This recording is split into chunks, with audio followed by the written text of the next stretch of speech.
Madam Finance Minister, I'm curious about your thinking on the defense budget. The defense budget this year was at 5.93 lakh crores. That's about 1.5% more than last year in terms of revised estimates. Now, this is about 1.97% of our percentage of total expenditure. Given that we've got a 33-month standoff with China at the border, and given that we are spending much lesser than comparable countries, especially China, on defense as a percentage of total expenditure, are we doing enough to modernize our forces?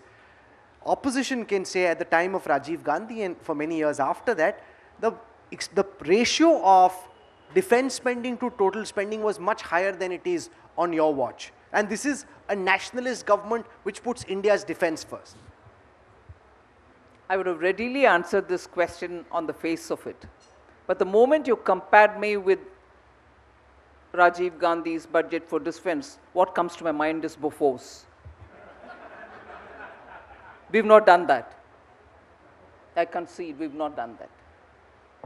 No, but the fact that the budget is nationalist increased... government is also to take care of defense without any corruption, defense without any pilferage, defense also for its personnel, OROP, which never happened before.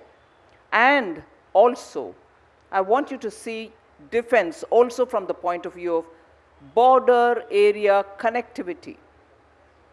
The number of roads, Rahul, put a face which shows familiarity with that.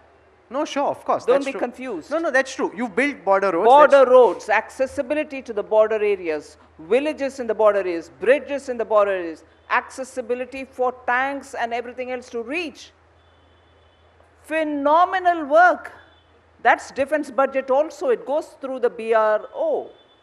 So, the amount is one thing and actually where it goes. And also, look at the silos for defense spending. Defense civil, defense personnel, defense ammunition and armaments, defense production.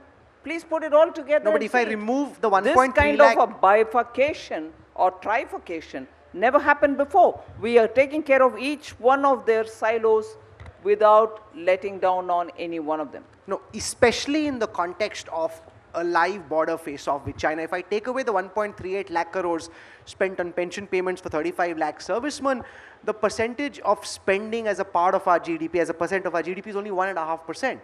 Now, what concerns me is, are we doing enough to actively buy new weapon systems which the services need? Or is the government's calculation that this border face-off will not actually convert into a hot war between the two countries and therefore we don't need to do more?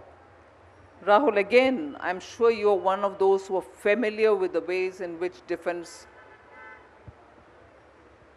equipment purchases happen. The numbers need not be reflected each year in terms of what equipments are bought.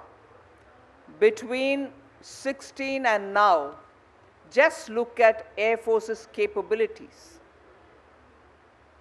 Just look at the way in which Rafale, all the aircrafts landed in India per the time of the contract.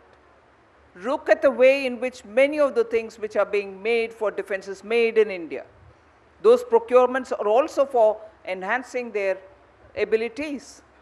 So, you see it in some way, you also should see it in some other ways which is happening there. And not always as defense really tell you this was used in Galwan, this was used in Tawang. It doesn't say that to you. Many things are sent to the place where they require it, and some of them can also be through revenue expenditure. Udyan? I want to ask you a bit about the issue of unemployment, Mr. Sitharaman. While what you're doing on the capex front will help that issue, it seems that some of our neighbors like Bangladesh and Vietnam are doing better on the lower end manufacturing front, which is the real unemployment generator. Over the last couple of budgets or even going forward, have you thought about this more closely on what can be done to stoke manufacturing of the lower end of the variety which is creating so many jobs in our neighboring nations? It's very difficult for me to answer if you conflate it as opposed to Bangladesh and Vietnam. But they are doing well. on that front? No, I'm not refuting that. Okay. But it's not possible for me to compare it in those indicators or the types in which they support job creation.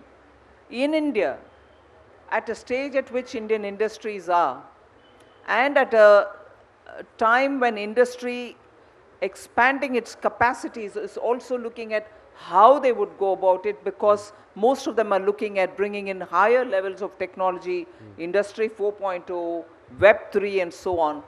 My conversations with industry have shown me that they are looking for people appropriately skilled for these jobs. They are not jobs which existed before. They are jobs which are definitely, specifically requiring of certain skill sets. So we, in this budget and even in the last one, and in this one in particular for Industry 4.0, have committed ourselves in a big way to train and upskill people to meet the newer requirements of industry. So the jobs are there, appropriate skill sets are not available, for which we are really rushing through in certifying such institutions which can train appropriately for the requirement of industry.